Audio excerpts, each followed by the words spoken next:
من الشيطان الرجيم. بسم الله الرحمن الرحيم.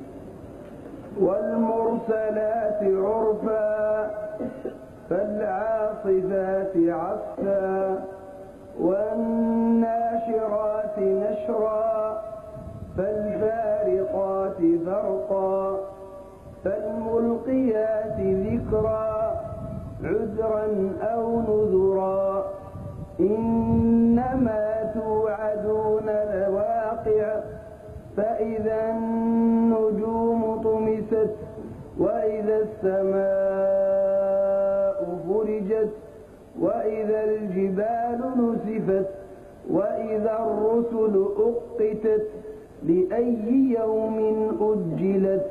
ليوم الفصل وما أدراك ما يوم الفصل ويل يومئذ للمكذبين ألم نهلك الأولين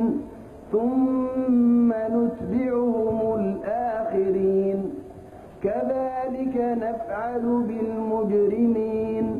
ويل يومئذ للمكذبين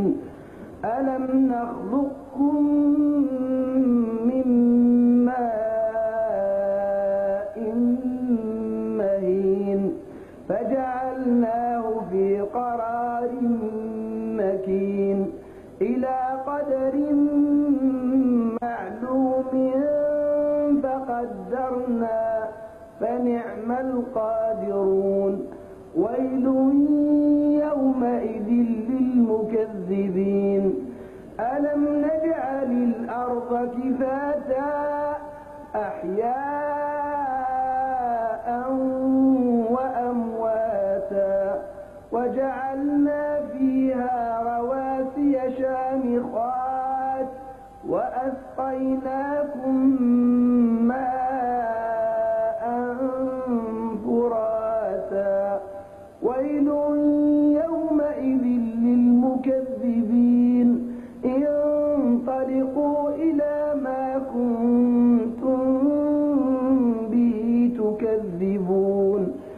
انطلقوا إلى ظل ذي ثلاث شعب لا ظليل ولا يغني من اللهب إنها ترمي بشرر كالقصر كأنه جمالات صفر ويل يومئذ للمكذبين هذا يوم لا ينطقون ولا يؤذن لهم فيعتذرون ويل يومئذ للمكذبين هذا يوم الفصل جمعناكم والأولين فإن كان لكم كيد فكيدون ويل يومئذ للمكذبين إن المتقين في ظلال وعيون وفواكه مما يشتهون كلوا واشربوا